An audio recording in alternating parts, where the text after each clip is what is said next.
Hola, ¿qué tal estáis? Muchas gracias por estar aquí otra vez conmigo y bienvenidos a un nuevo vídeo de mi canal Dr. Carballo Life. Hoy vamos a hablar de un tema que, bueno, pues que está siendo de actualidad, ¿no? Que es el informe que ha hecho el grupo SAGE, que es el Scientific Advisory Group of Emergencies o for Emergencies, ¿no? Del Reino Unido. Este grupo que, bueno, pues ya hizo la previsión, por ejemplo, de esta quinta ola de julio y que ha vuelto a hacer unos escenarios hipotéticos de lo que puede pasar a partir de ahora o cómo se puede desarrollar la pandemia, ¿no? Fijaros, este grupo SAGE, que se llama así, con sus siglas en inglés, bueno, pues está compuesto de diferentes grupos, ¿no? Es decir, se compone de diferentes grupos que componen este grupo. Y fijaros qué grupos tan interesantes, ¿no? Como por ejemplo el Grupo Asesor de Amenazas de Virus Respiratorios Nuevos. También está compuesto por un grupo científico de modelado dentro de la influencia pandémica o de la gripe, ¿no? El grupo independiente de comportamientos frente a epidemias. Fíjate qué interesante sería tener un grupo parecido a este, ¿no? Aquí en España, ¿no? Luego está el grupo de genómica, que integra también el SAGE, ¿no? Y finalmente el Instituto Nacional de Ciencia y datos sanitarios, ¿no? Fijaros que 5 grupos integran este gran grupo y es un poco lo que también pedimos aquí, ¿no? El tener un grupo de este tipo de expertos que combinan además diferentes, diferentes grados o diferentes especialidades, como puede ser la genómica, como puede ser la ciencia de datos, como podría ser la clínica, como puede ser, fijaros, incluso el modelado del comportamiento humano, es decir, cómo se va a plantear la población el tomar diferentes medidas, ¿no? Pues esto es muy importante, ¿no? Bueno, pues este grupo ya hizo una predicción antes de mayo en el que habría una quinta ola en julio, ¿no? En concreto para el Reino Unido una cuarta, ¿no? Y acertaron. Y bueno, pues ahora vamos a ver qué 4 escenarios hipotéticos han supuesto que puede pasar o que puede de cómo se puede desarrollar la pandemia, ¿no? Fijaros en la hipótesis número 1, que es un poco la más catastrofista, nadie quiere que aparezca. Bueno, pues en esta el virus cambia, muta y muta a algo mucho más peligroso, ¿no? Con la misma transmisión es mucho más virulento, ¿no? Y están hablando de una virulencia parecida al SARS, que estábamos hablando de una mortalidad de un 10%, o incluso parecida al MERS, son primos hermanos del coronavirus, ¿no? En este caso el MERS tenía una mortalidad del 33 al 35%, es decir, muchísima mortalidad, sería un escenario absolutamente apocalíptico, ¿no? Pero fijaros, ellos hablan de una probabilidad realista. ¿Y por qué hablan de una probabilidad realista? Porque ellos dicen que, bueno, pues que mientras tengamos este escenario de transmisión brutalmente descontrolada, pues hay posibilidades de que el virus mute. De ahí es tan importante que, bueno, pues que frenemos la transmisión, ¿no? ¿Qué hacer? Ellos hablan de vacunas de refuerzo para mantener, pues la protección contra la enfermedad severa. Estamos hablando de terceras dosis. Bueno, pues ellos dicen que incluso habría que plantear la combinación de vacunas, ¿no? La cosa más importante, reducir la transmisión. Lo que no hemos hecho en este país, la estrategia que no hemos seguido, que es reducir los contagios. Otra cosa más, minimizar la introducción de nuevas variantes. Y eso se consigue controlando las fronteras, ¿no? Reino Unido lo tiene clarísimo, ¿no? Ahora nos acaba de poner en la lista, bueno, verde entre comillas, ¿no? Pero hasta hace poco cualquier visitante que venía de España tenía que hacer una cuarentena, traer una PCR negativa, ¿no? Eso es lo que hay que hacer, proteger nuestras fronteras, ¿no? Otra cosa, las vigilancias de zoonosis, ¿no? Considerando la vacunación de animales, sacrificio o políticas de aislamiento, ¿no? Esto es muy interesante, ¿no? Y luego lo vamos a ver cómo influye, por ejemplo, en la siguiente hipótesis, ¿no? Otra cosa, ¿cómo puede pasar esto? ¿No? ¿Cómo puede pasar? ¿Cómo se puede hacer el virus de repente mucho más virulento? Ellos hablan de un mecanismo por el que los virus cambian genéticamente mucho y es la recombinación, ¿no? La recombinación es que, bueno, que el virus no solo cambia una mutación, no solo tiene una mutación, sino que tiene muchas a la vez. Es decir, coge otra parte de otro virus, se combina con él, se recombina y, bueno, pues crea un virus absolutamente diferente, y este es el peor escenario en el que podríamos movernos, ¿no? Hay que continuar monitorizando la severidad, ¿no?, asociada a variantes. Y esto, fíjate, lo hace muy bien el Reino Unido, ¿no? Que además acaba de emitir un informe en el que, bueno, pues gracias a Dios, hasta ahora lo secuenciado, y hay que recordar que es el país del mundo que más secuencia, hasta ahora lo secuenciado no tiene ninguna secuencia, digamos, rara, ¿no? Ellos están secuenciados delta y alfa, sobre todo, ¿no? De momento no hay ninguna variante que nos debiera preocupar, decir, bueno, esto está aumentando. Por eso es muy importante seguir con esto, ¿no? Y luego, bueno, pues fijaros, una cosa muy importante que dicen, además de la vacunación, tendríamos que tener tratamientos antivíricos, ¿no? Y había que invertir en tratamientos antivíricos. Esto es muy interesante, ¿no? Y en nuestro país está, bueno, pues se ha animado poco a seguir con esto, ¿no? Y bueno, intentemos, bueno, pues que estos ensayos clínicos que se proponen, ¿no? Y además, fíjate, con antivíricos españoles, pues lleguen a buen puerto, ¿no? Animar y sobre todo, bueno, pues poner los trámites fáciles, ¿no? En otros sitios lo están haciendo, ¿no? Vamos a la hipótesis 2, ¿no? La hipótesis 2 es que una nueva variante evada las vacunas. Esto no es una hipótesis, esto es una realidad, lo que nos está pasando con la variante Delta, ¿no? Fijaros que sobre todo lo que hace el virus es que muta en la proteína Spike, es decir, en una de las zonas a las cuales va en la vacuna, y cada vez que muta se hace un poquito más resistente, ¿no? Bueno, y además, otra de las posibilidades es que haya un evento zoonótico inverso. ¿Qué es un evento zoonótico inverso? El coronavirus es un virus zoonótico, es decir, ha saltado de un animal al humano. El evento zoonótico inverso es que salta de un humano al animal y luego del animal al humano. ¿Esto lo hemos visto? Sí, sí, lo hemos visto ya. Hemos visto sobre todo con los bisones, ¿no? Fijaros, en Dinamarca ya hubo un salto zoonótico inverso, es decir, el coronavirus, entendemos que en una granja de bisones se contagiaron por un humano. Fijaros, tiene un gran entre bisones, imaginaros en una granja, sin mascarillas, evidentemente sin distancia de seguridad. El virus muta y muta muchísimo, ¿no? En miles y miles de bisones, ¿no? Y luego dio el salto del bisón al humano, ¿no? Y fijaros cómo debió ser, cómo debió ver la OMS ese salto, como cuando secuenció, que ordenó inmediatamente el exterminio de toda la granja de bisones y prácticamente de todos los bisones en Dinamarca, ¿no? Con lo cual, bueno, pues es un evento a tener en cuenta, ¿no? Fijaros que la probabilidad de la que hablan es de que es casi seguro. Es decir, nos vamos a encontrar con nuevas variantes que van a hacerse resistentes a la vacuna. La deriva antigénica, como dicen ellos, es inevitable. Y ojo, el impacto depende, será alto si hay una gran resistencia a la vacuna, si cambia toda la proteína Spike, que podría pasar también, por ejemplo, con recombinación, ¿no? O medio, si, bueno, pues si no cambia tanto o se combina con algunos coronavirus sobre los que ya tenemos también inmunidad, ¿no? ¿Qué hacer? Vacunas nuevas, ¿no? Vacunas nuevas contra la proteína Spike. Ojo, no estamos hablando de terceras dosis, estamos hablando de una nueva vacuna, Pfizer, Moderna, AstraZeneca, que vaya directamente contra esa parte nueva de la proteína Spike, ¿no? Y luego, fíjate, hablan de una cosa tan interesante como las vacunas esterilizantes. En este caso, ojalá lo veamos, las vacunas del CSIC de Mariano Juanes, ¿no? Por ejemplo, de Luis en Juanes, ¿no?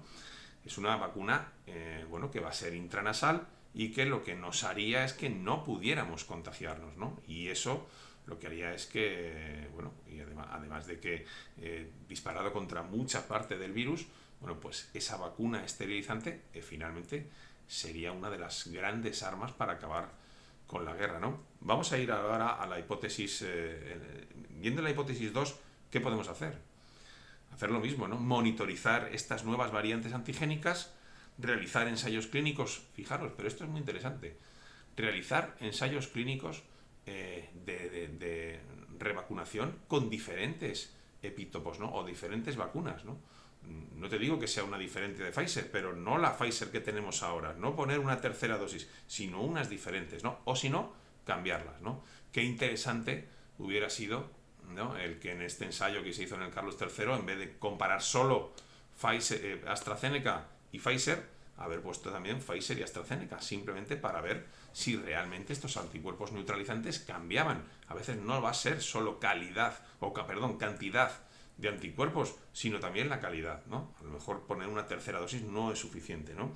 Y luego, bueno, pues lo que todos sabemos, volver a vacunar a los grupos de edad más vulnerables, ¿no? Sobre todo inmunodeprimidos, ¿no? Pacientes mayores inmunodeprimidos que probablemente van a ser los más afectados y los que más va a caer la inmunidad, ¿no? Bueno, vamos a ver, muy importante de aquí, de esta hipótesis 2, yo sacaría, primero, vamos a tener sin duda una variante que se va a hacer más resistente a la vacuna, con lo cual hay que tener estrategias diferentes a la vacunación, hay que tener estrategias que contengan los contagios, y esto es muy importante porque si no hacemos esto, bueno, estamos a merced del virus. Imaginaros un virus que, además de Delta, de todas las características de Delta, evade las vacunas otro 15 o 20%, ¿no? Pues estaríamos en un problema muy serio, ¿no? Y ojo, nos lo podemos encontrar esto en invierno, ¿no? La hipótesis 3 habla bueno, pues de que el virus se puede hacer resistente no solo a las vacunas, sino también a los tratamientos que se están poniendo, ¿no? Esta es una probabilidad también realista, ¿no? Y efectivamente es que además ya lo hemos visto, ¿no? Fijaros que de lo que se habla de la variante británica, cuando nació la variante británica, la gran hipótesis que hay es que surgió en un solo paciente, en un paciente inmunodeprimido al que se trató con suero hiperinmune, ¿no? El suero hiperinmune es que, bueno, pues se cogen diferentes inmunoglobulinas o defensas de un paciente que ya ha pasado el coronavirus, se depuran y se meten otra vez en otro paciente que en este momento está luchando contra el coronavirus, ¿no? Es decir, lo que se chuta en este momento o se inocula son las propias defensas, ¿no? Las propias defensas purificadas que van a atacar al virus, ¿no? Fijaros, ¿qué se piensa? Pues que en un paciente inmunodeprimido en el cual el virus pues, puede interactuar con él, en este caso se hace resistente a todo el suero hiperinmune, con lo cual lo que hace es que todas estas IgGs que tenemos, esta inmunidad celular, pues el virus la evade en parte, ¿no? Y así surge la variante británica, que era más contagiosa y, recordar, más virulenta, ¿no? Entonces, bueno, lo que dicen es que, bueno, pues cuidado, es una probabilidad realista, ya se ha visto, y, bueno, pues lo que dicen es que hagamos como se hace en el VIH, combinar varios fármacos, ¿no? Ojalá tuviésemos muchos fármacos que combinar, pero es que no tenemos tantos, ¿no? Realmente la terapia antirretroviral yo creo que es algo de lo que va a avanzar en los próximos 3-4 meses. Vamos a tener terapias antivirales y es una lástima que nuestro país no haya apostado por la investigación con nuevas terapias antivirales, ¿no? Y luego tener cuidado con los antivirales, con poner antivirales en personas inmunodeprimidas. Hay que tener mucho cuidado, elegir muy bien los pacientes y luego, si lo ponemos, tener muchísimo cuidado de que el virus no pueda dar un salto de nuevo desde la persona inmunodeprimida a otra persona que sería la que lo extendiese, ¿no? Entonces hay que tener mucho cuidado en estos pacientes, llevarlos incluso en zonas acotadas del hospital, en las cuales se extremen las medidas de precaución, EPI, mascarillas, guantes, mascarilla FFP2, y eso, bueno, pues haría que se disminuyera el peligro de esta hipótesis, ¿no? Y finalmente la hipótesis que más nos gustaría, pero bueno, pues que probablemente más lejos esté, ¿no? Y es que el virus sigue su trayectoria evolutiva y lo que hace es que interactúa con el medio, interactúa con nosotros y, bueno, pues digamos que se convierte en menos agresivo, más transmisible y, bueno, pues llega a ser un virus epidémico como por ejemplo el de la gripe, pues estamos hablando probablemente incluso de menos letalidad que la gripe, ¿no? Lo que pasa es que lo tendríamos, bueno, se haría resistente a las vacunas, ¿no? O por lo menos resistente a las vacunas anuales y sería a lo mejor vacunar, pues por ejemplo, todos los años, ¿no? Con una nueva vacuna que se crea exactamente igual que la gripe. Fijaros, en este caso ellos hablan de que es improbable a corto plazo, aunque es realista a largo plazo, ¿no? Es decir, que de momento no vamos a tener esa suerte seguramente, ¿no? Este próximo año tenemos que ponernos las pilas y vencer al virus o por lo menos, bueno, pues librar las batallas nosotros mismos, ¿no?